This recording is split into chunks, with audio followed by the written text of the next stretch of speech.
Episodes जो migraine के आते हैं वो कितने दिनों में आते हैं। तो विदेह जी बोल रहे हैं कि 3 दिन, 5 दिन, 15 दिन या 1 महीने बाद भी एपिसोड्स रिपीट होते हैं। किसी पेशेंट में 3-3 दिन पर पेन होता है, किसी पेशेंट में 5-5 दिन पर, किसी पेशेंट में 15-15 दिन पर, तो किसी पेशेंट में 1-1 महीने बाद ये दर्द होता है। अब कुछ और आचार्य रहे जिनको सात्विकी बोलते हैं, सात्विकी जी हैं, जैसे भागवत जी हैं। उन्होंने अर्धावेदक के बारे में बोला है कि ये ओनली वातज दोष के कारण ही क्रिएट होता है, केवल वात दोष के कारण ही क्रिएट होता है। आप वात दोष की चिकित्सा करेंगे तो ये ठीक हो जाएगा।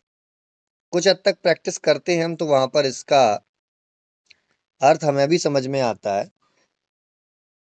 भागवत ने इंद्रलुप्त के कुछ पर्याय बताए हैं, जैसे रुज्या, चाच बतलाया है।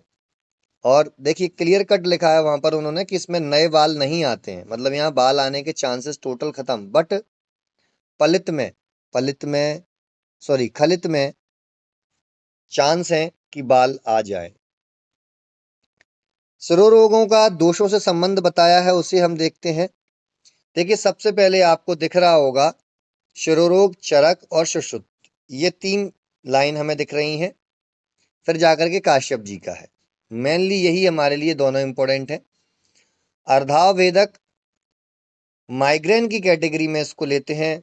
सूर्यावर्त ऑर्बिटाइटिस या सेलुलाइटिस की श्रेणी में हम लेते हैं। अनंतवात और शंखक को हम ट्राइजेमिनल न्यूरल्जिया की कैटेगरी में इसको इंक्लूड करते हैं मॉडर्न से अगर हम देखें तो। यहाँ देखिए चरक बोल रहे हैं वातज है या फिर वात कफ दोनों के कारण होता है। सूर्यावर्त में बोल रहे हैं कि वात और रक्त के कारण होता है। संखक में बोल रहे हैं वात, पित्त और रक्त के कारण होता है। और अनंतवात एकमात्र ऐसी व्याधि है जिसको चरक ने त्रिदोषज बोला है। एकमात्र ऐसा रोग अभी हमें दिख रहा है रोगों में जिसको त्रिदोषज माना है, वो है अनंतवात।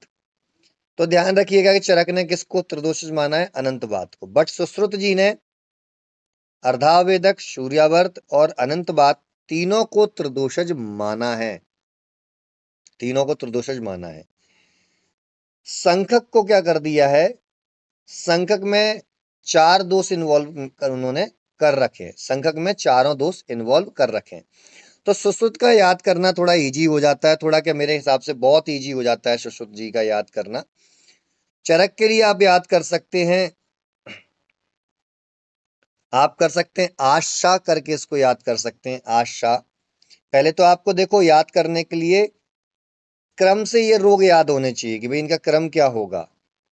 तो इसको आप ऐसे कर सकते हैं, ए फॉर अर्धावेदक, double S A, S for सूर्यावर्त, एस फॉर संखक और एस ए फॉर अनंतवात।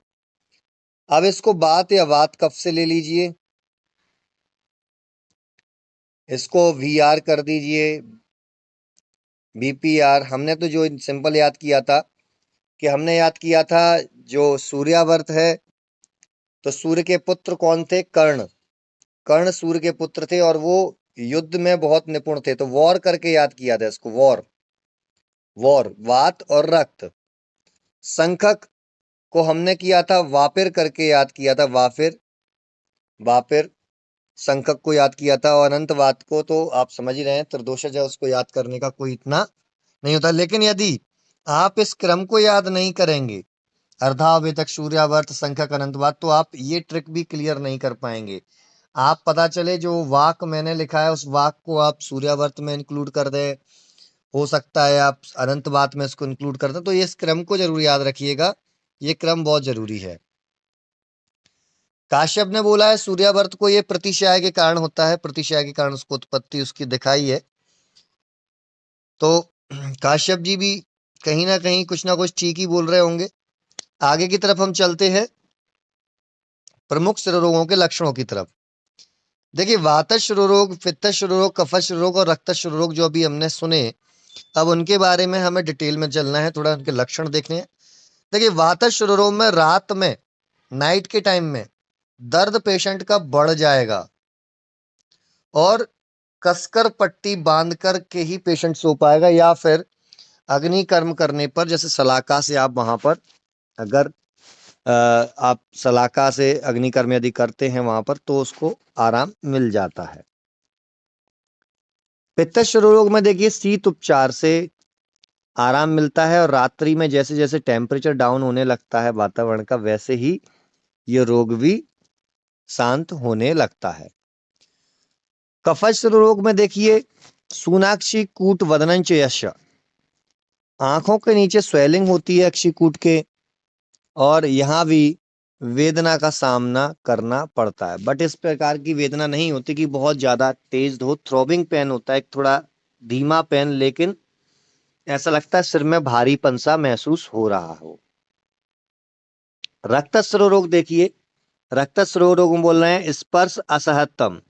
स्पर्श असहतम का अर्थ क्या होता है कि ये इतना ज्यादा तेज दर्द होता है कि आप रोगी के सिर को आप टच करेंगे या उसको दिलासा देने की कोशिश करेंगे तो वो गुस्सा होगा, चिल्लाएगा, कहेगा मुझे छुओ मत, मुझे टच मत करो, मेरे सिर को हाथ मत लगाओ। इतना ज्यादा ये एक तरीके से इन्फ्लामेशन होता है मेनिंजेस के अंदर, तो वहां पर बहुत ज्यादा दर्द महसूस होता है। सन्निपातश रोग में सर्वाणी लिंगानी, वही चीज हर जगह हम देखते हैं कि जितने भी सन्निपातश रोग हैं उन सभी सन्निपातश रोगों में सभी दोषों का इन्वॉल्वमेंट